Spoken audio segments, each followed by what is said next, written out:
100 metre under 17 ছোৱালী প্ৰথম পুৰস্কাৰ লাভ কৰিছে হৰ্ষিতা দাস, দ্বিতীয় পুৰস্কাৰ দীপ্তি ৰাভা, তৃতীয় মাৰিয়া আহমেদ।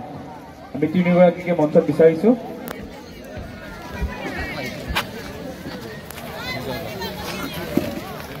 হৰ্ষিতা দাস, দীপ্তি ৰাভা আৰু মাৰিয়া আহমেদ।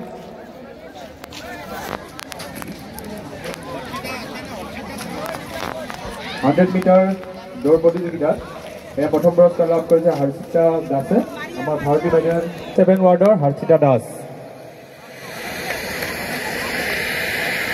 দ্বিতীয় পুৰস্কাৰ ডিম্পী ৰাভা, তৃতীয় পুৰস্কাৰ মাৰিয়া আহমেদ 40 নম্বৰ ৱাৰ্ড।